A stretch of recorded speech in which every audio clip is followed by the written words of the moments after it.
Front-facing cameras, the Nest Thermostat, BlackOut Fabric, the BookBook for iPhone 5, and a less chaotic Black Friday. It's Monday, November 26, 2012, and this is iWake. I'm Tim Chaten, and this is what's going on in the Apple world today. Good morning everyone, and welcome to today's edition of iWake. It's Monday, and we made it through the Thanksgiving weekend. And this weekend has been filled with, Black Friday sales, things like that. And I'm sure you're able to find those on your own. The only ones worth noting were, I think, the iTunes Best Buy gift card discount, $80 for 100. I think Office Max had one as well. But it was a very relatively calm Black Friday, in my opinion, as far as sales and things going on like that. Apple, of course, held their sales, but nothing too notable, in my opinion. But today's show, since there wasn't a lot of news this weekend, it was mostly sales and things like that, I wanted to talk about a few things that I've been experimenting with, that I've noticed, and things like that. So first up on the list of that is the front-facing cameras that we all have on our Apple devices. So I'm recording this on the MacBook Air 11-inch, the 2011 model, and it's got their regular FaceTime camera. I have an iPhone 4S, which has its edition of the FaceTime camera, and I've got an iPhone 5 with its FaceTime HD camera.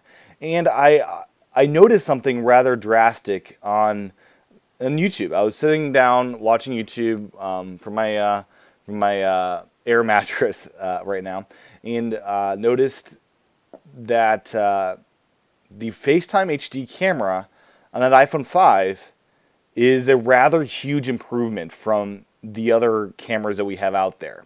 That front-facing camera, I'm sure it's the same way in the newer Macs with FaceTime HD, but it's a huge improvement over especially the iPhone 4S camera. So I was looking back in old videos. The 4S camera was this 4:3 really pixelated image, and then I look at the later videos I shot with the iPhone 5, and it's beautiful. It's HD. It's 16:9 aspect ratio. It is a really, quite frankly, beautiful image. And I'm sure that same camera is used on the iPad 4 and 3 and the newer iOS devices, and it's a huge improvement over the iPhone 4S and even my MacBook Air from 2011. It's a big improvement over that as well, as far as the image quality. So the best front-facing camera I have to shoot with is actually an iPhone 5. And I still shoot with my MacBook Air because of the convenience factor. The MacBook Air, I did a side-by-side with that. It's not as drastically bad, but it is much worse than the iPhone 5, noticeably so. So hopefully one day I'll be able to get a better front-facing camera on this MacBook Air. And I think they're actually out there if I just upgrade to the 2012 edition. But anyways, front-facing cameras, interesting thing how they progressed, and it's really cool to see that the FaceTime HD camera really does live up to its name. That if you have an iPhone 5, if you have an iPod Touch 5, if you have the newer Macs, if you have the iPad 3 or 4 or the iPad mini, those all have fantastic cameras to shoot with front-facing, which is great for people that like me that do the YouTube thing or like the self-portraits. They are big improvements, and I just wanted to make note of that today, that I've been testing this out and been kind of shocked by the improvements made with that. Next up is the Nest Thermostat. So I now live in a place that it gets cold during at night and even during the day, and I now have an apartment. So two things that I think are a prerequisite of probably wanting a good thermostat. So what I've done is I went out and got myself the 2nd generation Nest Thermostat, and I am now 2 days into it, and it's a lovely piece of kit and a lovely piece of software that goes with it. So the Nest Thermostat, for those that don't know, is basically the best thermostat money can buy. It's $250, or they have the 1st generations on sale for about $200 if you know where to look. That would be Lowe's and Amazon, I believe. But so I got the 2nd generation, which is thinner, and it's also more compatible with more systems if you have some kind of crazy setup. So basically, the Nest provides you access to your thermostat anywhere in the world over an internet connection, either 3G or the Wi-Fi, and you're able to set it to away. You're able to change the temperature remotely. You're able to see your change your schedule right there on your phone. You're able to do a lot of cool things like that. The coolest thing is just being in bed and I want a little bit colder or warmer. You're able to say off, or as I'm doing the show, I can actually grab my phone and say turn the thermostat off versus me walking up and trying to adjust it. It's a beautiful device. It's just a circular wheel, as you've seen. And I've got to say, I thought it'd be hard to install. My personal experience was it was fairly simple to install. Now, my system has a wire that goes alongside the wall, so it kind of climbs up the wall. So it was a little bit different because I wasn't able to have the Nest completely flush against the wall because of that, because there is no indentation to have wires go up from outside. It's designed primarily for thermostats with wires that go behind the wall into a thermostat. That was not the case with mine. So I was able to install it. It was a very simple process. And so far, I'm a huge fan of this, a huge fan of the Nest, being able to control it wherever I want. And it really is incentivizing me. I think the little green leaf it shows you when you're doing something that's better for your energy bill that will save you money, it really does encourage you to actually save money on your bill. And I think I will be, as it encouraged me to, maybe not set it as high as I may want to or think I need to, and things like that. So far so good. I'd highly encourage you to get one with my just a few days of experience with it. It was really simple to set up, a very Apple-like experience, and this is just step one in my ever-longing desire to automate my house. My goal is, or apartment. My goal is to eventually have everything controllable through my iPhone or have it on automatic schedules. So or have it geo-sense when I arrive. So I want to be able to control my lights. I want to be able to control appliances and thermostats. I want to be able to control every part of my apartment from my iPhone. So this is step one, the Nest Thermostat. I think step two will be those Philips light bulbs once my furniture arrives and lamps arrive. I think that's going to be step two. In a month or 2 months from now, I'll invest in the Philips light bulbs. So I can actually, I don't have any light bulbs, so I'll need to buy some eventually. I just have the overhead fluorescents, which I want to get rid of. Basically, I'm trying to automate my home, and the Nest Thermostat is one of those ways to do that. And I'll report back as it goes by, and I guess after a week it will actually sense when I'm auto away and things like that. So it gets smarter as time goes by, so I'll report back as things progress there. Next up, BlackOut Fabric is on the list of things to talk about. So as many of you know, I've talked about projectors. I have a projector, and for up until Saturday, I used bed sheets, white bed sheets tacked up against my wall as a screen. And this worked okay at night, except for you saw a seam, you saw a lot more of the wrinkles, you saw things like that. And at night it worked okay, but during the daytime, very unusable. You saw light coming up behind it. It wasn't projecting as vibrant of an image as I would have liked.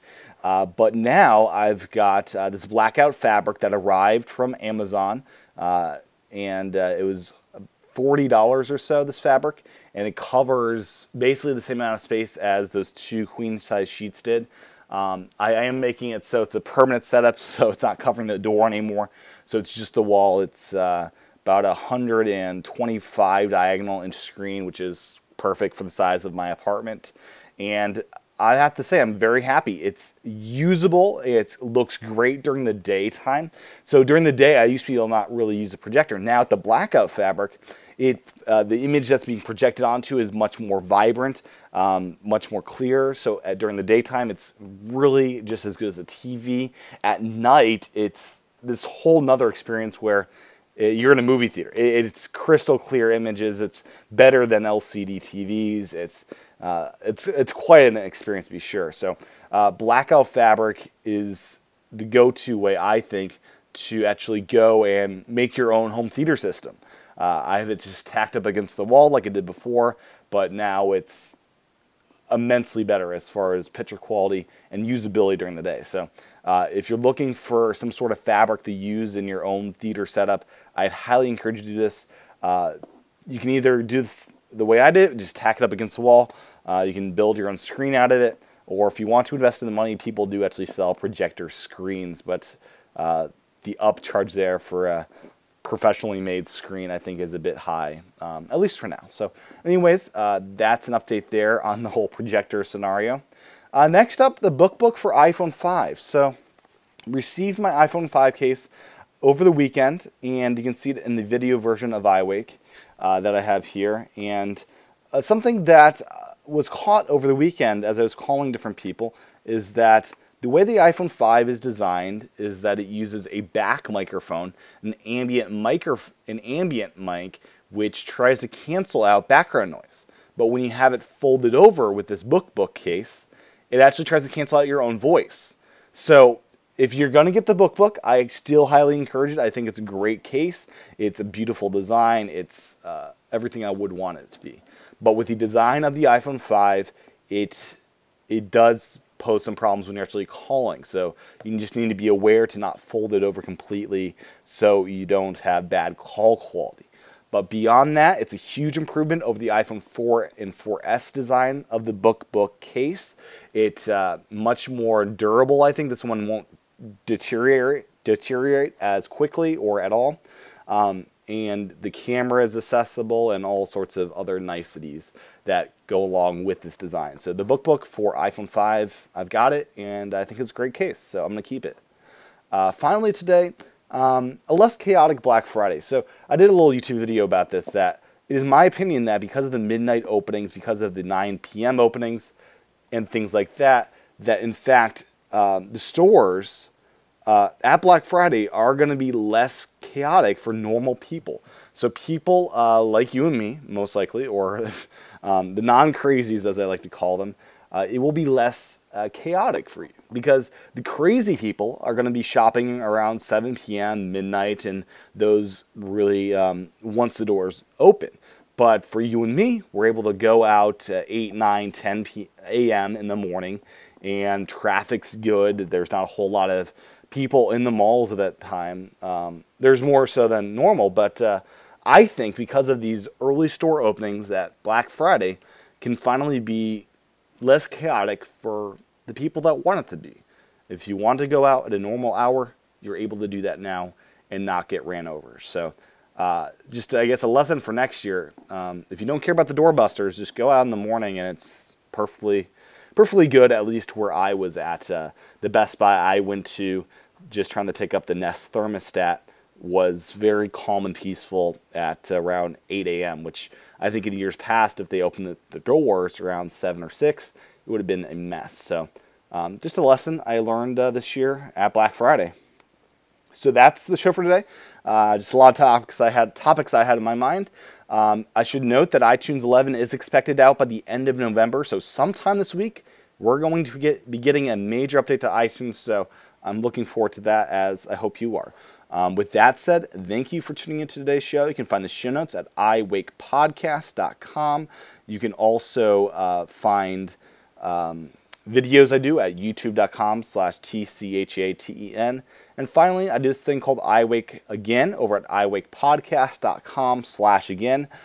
Go there for all the info you want on that. It's all up there, and has ways to sign up for that as well. So thank you for tuning in to today's podcast. I'll be back tomorrow for another edition of iWake. Bye-bye.